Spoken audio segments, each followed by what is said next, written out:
Menjaga moralitas dan integritas perlu dilakukan seluruh pejabat negara atau pemegang kuasa. Jangan ada lagi kasus seperti yang menjerat Hashim Asyari atau lainnya. Dan bagaimana evaluasi proses rekrutmen komisioner KPU? Kita akan membahasnya dengan Robert Endi Jaweng, anggota Ombudsman RI. Dan kami masih menunggu untuk bergabungnya Ketua Komisi 2 DPR RI Ahmad Doli Kurnia. Kita sapa dulu Pak Endi Jaweng. Selamat pagi Pak Endi.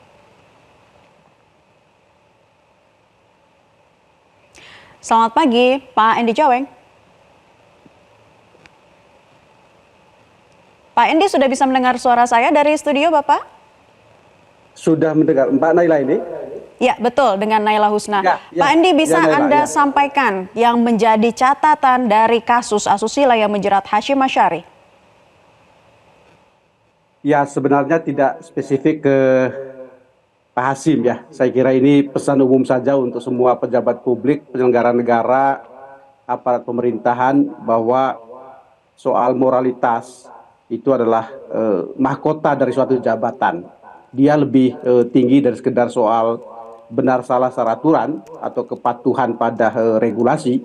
Moralitas ini memang sesuatu yang melekat pada setiap jabatan publik yang diemban oleh semua para penyelenggara negara, karena memang pertama-tama Naila, kita sudah disumpah ya dengan suatu sumpah yang sangat terhormat seperti itu untuk menjaga wibawa jabatan, menegakkan etika dan moralitas dan sebagainya. Ini sejak hari pertama berada dalam suatu jabatan publik, kita sudah terikat pada prinsip moral dan etika jabatan seperti itu. Satu, kemudian kedua adalah ini juga sangat penting karena dari perspektif kami di Ombudsman ini berpengaruh terhadap pelayanan publik, Pak. Biasanya kalau sudah terjadi tindakan seperti yang dilakukan oleh mantan ketua KPU itu sedikit banyak akan terpengaruh pada profesionalisme dalam pekerjaan, dalam pemberian layanan publik, dan bahkan juga tidak jarang berujung pada tindakan diskriminatif. Kenapa? Karena jika itu terjadi antara atasan dan bawahan, pasti kemudian ada hal-hal yang sifatnya pilih kasih gitu ya, memberikan fasilitas lebih kepada orang yang memang dekat dengan kita, dan lalu kepada yang lain akan diperlakukan biasa atau bahkan diskriminasi dan sebagainya. Dan kemudian tentu fokus kerja dan sikap profesionalnya itu kemudian terganggu. Jadi ini kemudian dalam kacamata Ombudsman ini juga akan berkategori maladministrasi, di mana sikap kerja tidak profesional dan diskriminasi seperti itu berpengaruh terhadap pelayanan. Dan yang ketiga, Naila, yang sangat penting adalah sebagai pimpinan di suatu lembaga yang namanya komisioner, apalagi ketua gitu ya, di lembaga manapun gitu, ini tentu bukan contoh atau teladan yang bagus ya. Dan jangan salah kalau kemudian tindakan-tindakan seperti ini lalu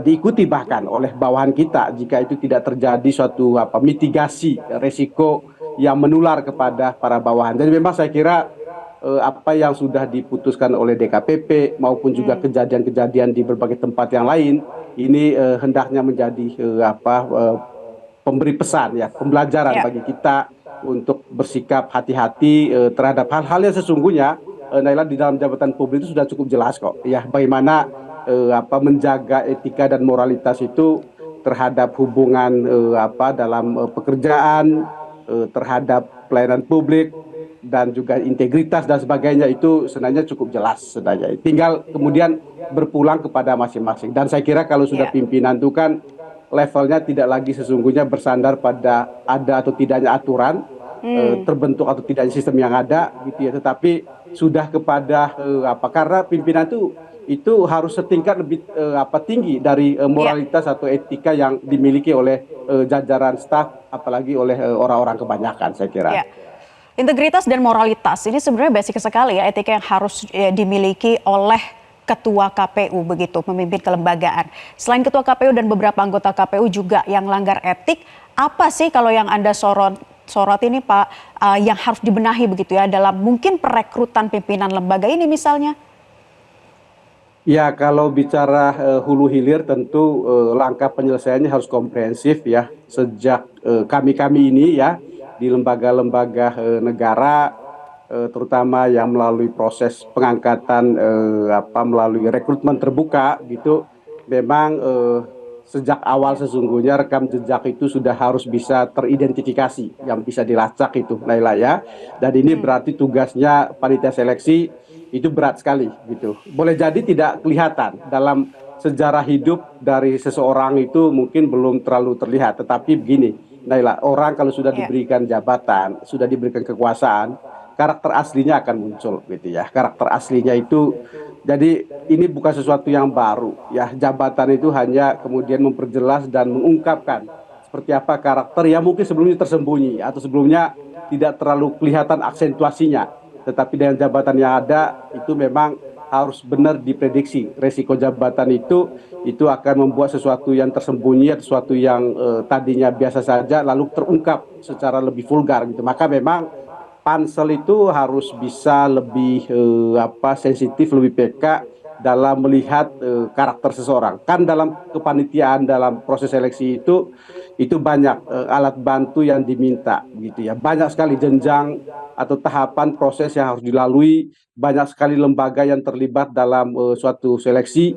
Memang pada akhirnya berpulang kepada panitia seleksi, pansel yang akan memutuskan siapa-siapa yang lolos kepada tahap-tahap berikutnya sampai kepada ujung nanti tentu di Senayan sana ya prosesnya sebagian lembaga negara tentu para pimpinannya berujung pada fit and proper test di Senayan ini juga akan harapkan gitu ya dilihat semua gitu. Jadi memang lengkap harusnya Naila sampai pada kemudian ketika dalam jabatan itu sendiri setiap lembaga kan Ya. ada kontrol ya, ada dewan etik, ada dewan kehormatan dan sebagainya.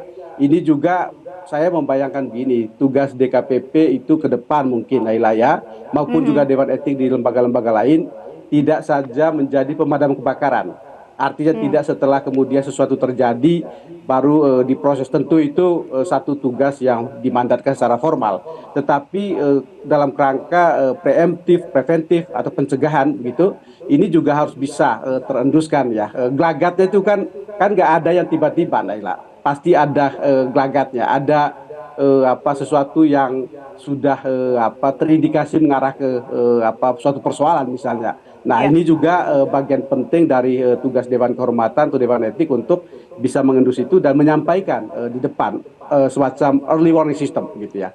Lalu Baik. kemudian ketiga adalah membangun sistem. Sistem itu penting ya, sistem integritas secara organisasi penting sekali sehingga kemudian ini menjadi bahasa bersama dari level yang tertinggi pimpinan hingga paling rendah mungkin di office boy dan sebagainya. Jadi sebagai suatu kesatuan organisasi ya ini good organization governance ini juga harus terbentuk dalam suatu sistem berorganisasi yang bisa menempatkan hukum dan di atas hukum adalah etika dan moralitas sebagai prinsip bekerja dan prinsip perilaku dari semua insan suatu organisasi untuk dipatuhi dan Ya. dijalankan. Baik, Pak Andi sempat dijelaskan juga oleh pihak Komisi 2 DPR yang mengatakan bahwa dalam proses rekrutmennya saja ini sudah ada beberapa kendala begitu ya, seperti misalnya proses rekrutmen yang bocor begitu. Nah, apakah ini menyiratkan bahwa komisioner pemilu sebelumnya merupakan tanda kutip ya titipan atau pesanan? Ini kan semakin santer terdengar. Nah, kedepannya supaya mencegah hal-hal ini terjadi seperti apa, Pak?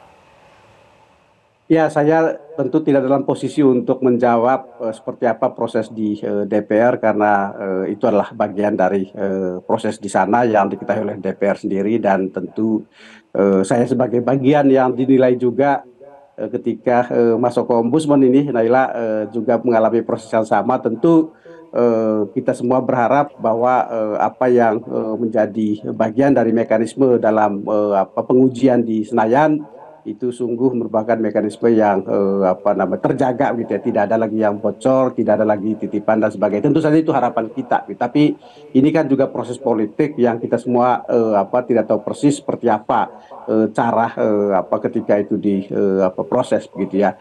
Tetapi sisi lain saya sih percaya sebenarnya dari ini kan gini Naila, orang yang kemudian terpilih sebagai komisioner ya, kalau kami di Ombudsman 9 orang, KPU juga jumlahnya cukup banyak dan sebagainya.